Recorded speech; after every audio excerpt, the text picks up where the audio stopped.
hair like that? Her hair looks so sexy pushed back. Katie, will you please tell him his hair looks sexy pushed back? Regina was dangling Aaron in front of me on purpose. I knew how this would be settled in the animal world. I know what you think. Where are we going? Well, a good thing. It's a scene from Mean Girls, or what's going on right now in Washington between the president and James Comey. Don't laugh. Comey saying in his book that his face appeared slightly orange with bright white half moons under his eyes, where I assumed he placed small tanning goggles. Really? The president, not wasting a nanosecond, responding, lashing out on Twitter, saying the following: untruthful slimeball who was, as time has proven, a terrible director of the FBI. His handling of the crooked Hillary case and the events surrounding it will go down as one of the worst botch jobs of history. It was my great honor to fire James Comey. The Wall Street Journal's Shelby Holliday is here, your world audio tech sensation, Dion Baia, internet radio host Michael Gunzelman, we call him Guns, and last but not least, Fox News contributor Katherine Timpf. Kat, that's pretty nasty stuff. Yeah, absolutely. And they are acting like mean girls. And also, it's hack stuff. Crooked Hillary, we've heard that before. The hands thing, James Comey bringing up his hands, wasting ink on that, that is the most hack joke. We've heard it a million times. I'm just surprised Comey is doing that at all. I mean, where does this come from?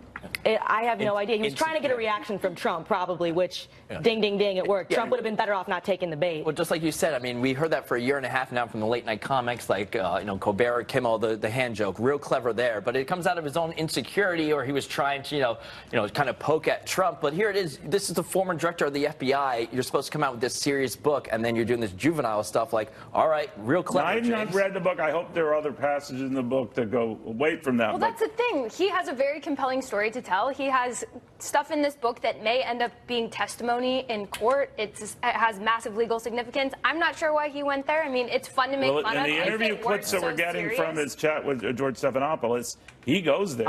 I think he's going there, and the stakes are high. I mean, I do think maybe part of this is to provoke Trump, but yeah, I don't. I think it's a stroke of brilliance, because he knows these are the excerpts that are going to be released. Release, because he'll know he'll bait Trump. He's throwing chum in the water. And that shark of doon. Well, if you want to come off as this Mr. Propriety, Mr. Above all of this stuff, and you start trading that kind of stuff. Yeah, you're sinking to that level. No one's going to win. Also, some of the passages are like 50 Shades of Grey creepiness to them. Talking about like his luscious locks of hair, like all this weird stuff. Yeah, he really was looking at his hair. Yeah, like really kind of creepy. It's nothing we haven't heard before. It is the small hands. It's the orange hair. We do know that Trump did not call Comey little.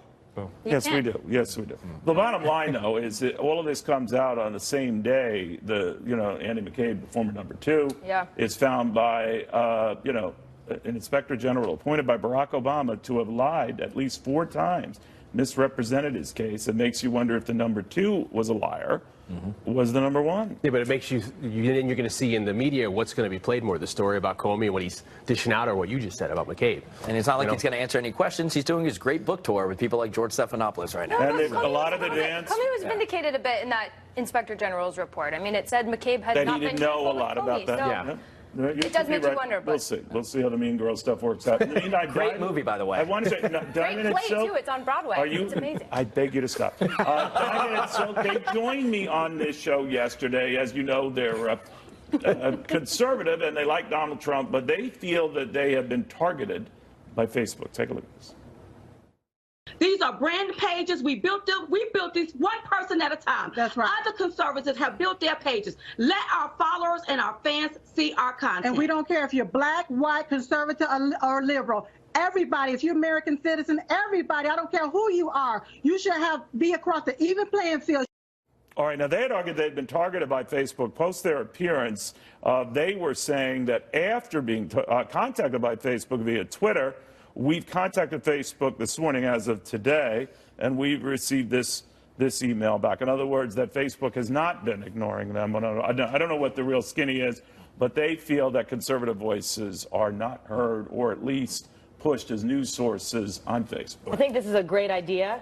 Next time I post a picture of my cat and it doesn't get enough likes, I'm going to say I'm being targeted because I'm not liberal enough. I'm being targeted by Facebook, and it's not because nobody cares about my cat. I think it's a great strategy for your self-esteem. I don't know if it's true or not true. I think that they probably do target conservatives to some extent, but I don't know if this is an example of that or not. But haven't we saw that with Google, too? They were suppressing some stories that were conservative-oriented. Yeah, well, I think it's almost a given now that certain content is being blocked, certain Twitter accounts are being suspended. If you don't agree with what, this mindset or these talking points that you're supposed to go with, you are being limited. Maybe not in this specific example, because Facebook, the algorithm right there, like even on certain fan pages, like every post that you make will not go to the right to the top. But is that a choice that they're making? Part of the problem here is that everything they just said in that clip is great. Yes, everyone should be able to watch them. They should be able to say what they want. We celebrate free speech, so does Facebook. But the problem was that they had this back and forth all week and said Facebook didn't reach out to them. Facebook, in fact, had tried to over a course of a few days, and Diamond and Silk.